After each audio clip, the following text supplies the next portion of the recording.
कहा गया है कि जब जब धरती पर अधर्म बढ़ा है तब तब भगवान विष्णु ने जन्म लिया है और दुष्टों का संहार किया है। अब तक भगवान विष्णु के 9 अवतारों का अवतरण धरती पर हो चुका है। हिंदू पुराणों और धर्म ग्रंथों के अनुसार भगवान विष्णु का 10वां और आखिरी अवतार कल्कि के रूप में कलयुग में जन्म होगा। वहीं कलयुग में कल्कि अवतार की प्रतीक्षा में आज भी 7 महापुरुष यानी कि 7 चिरंजीवी हमारे इस धरती पर मौजूद हैं। हम आपको यह बताएंगे कि ये 7 चिरंजीवी कौन हैं और वो भगवान कल्कि से कब और कैसे मिलेंगे। तो आइए जानते हैं उनके बारे में। पहले हैं हनुमान जी।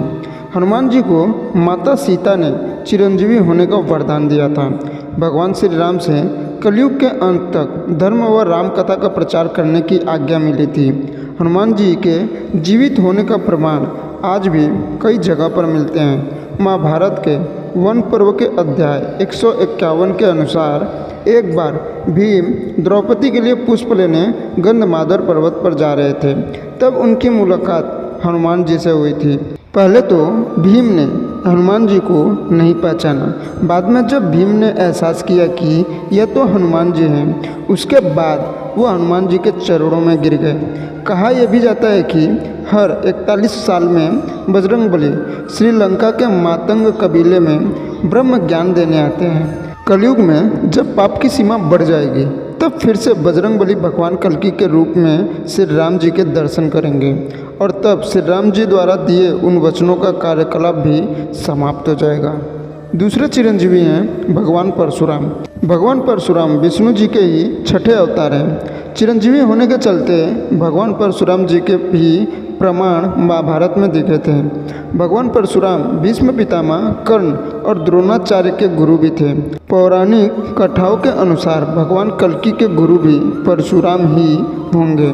महाभारत काल में भी उनका निवास महेंद्रगिरी पर्वत पर ही था और आज इस युग में भी वह इसी पर्वत पर तपस्या में लीन होकर भगवान कल्कि के प्रतीक्षा में हैं। तीसरा चिरंजीवी है राजा बलि। राजा बलि श्री हरि भक्त प्रहलाद के वंशज थे। उन्होंने अपने बल से तीनों लोकों को जीत लिया था। इसके साथ ही उनको बहुत बड़ा दानवीर भी माना जाता है। पौराणिक कथाओं के अनुसार भगवान विष्णु ने राजा बलि के घमंड को तोड़ने के लिए वामन अवतार लिया था। एक बार भगवान विष्णु वामन अवतार में राजा बलि के यज्ञ में शामिल हुए। यज्ञ के दौरान ही सभी ब्राह्मण राजा से बलि से अपने लिए कुछ न कुछ दान मांग रहे थे, जो राजा बलि उन्हें दे भी रहे थे। तब वामन देवता की बारी आई और उन्होंने राजा बलि से केवल 3 पग भूमि मांग ली। तब राजा बलि और उपस्थित ब्राह्मण हंस पड़े।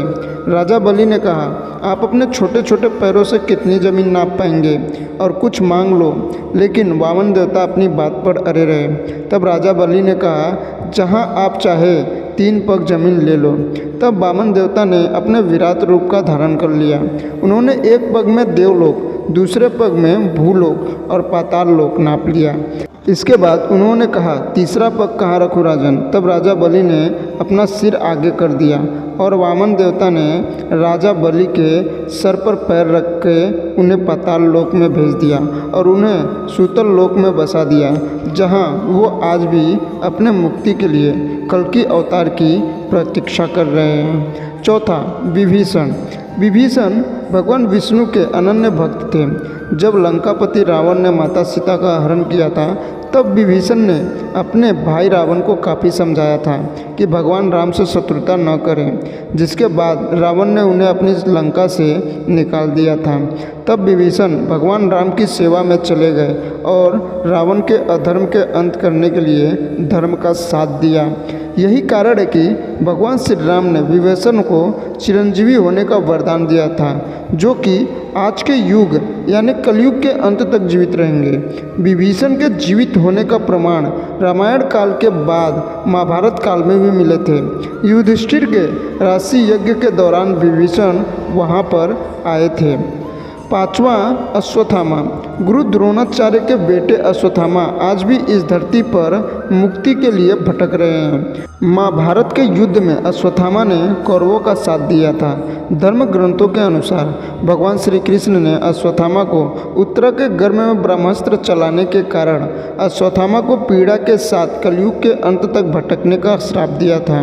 अश्वत्थामा के संबंध में प्रचलित मान्यता है कि मध्य प्रदेश में असीरगढ़ किले में मौजूद प्राचीन शिव मंदिर में अश्वत्थामा हर दिन भगवान शिव की पूजा करने आते हैं। महर्षि वेद व्यास को वेद व्यास नाम से इसलिए जाना जाता है क्योंकि उन्होंने ये महाभारत 18 पुराण और भगवत गीता लिखी थी।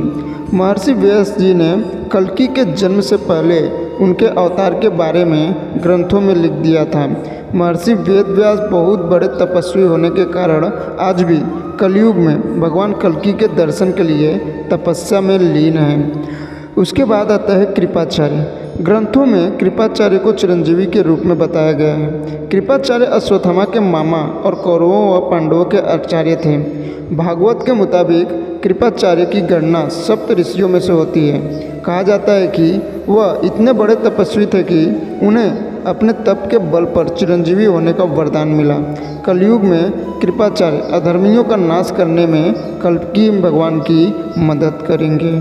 आशा करते हैं कि आपको वीडियो पसंद आया रहेगा तो कमेंट करके ज़रूर बताएं और चैनल में न हो तो चैनल को सब्सक्राइब कर लें और बेल आइकन को प्रेस करके ऑल पे क्लिक कर लें। बोलो जय श्री कृष्णा।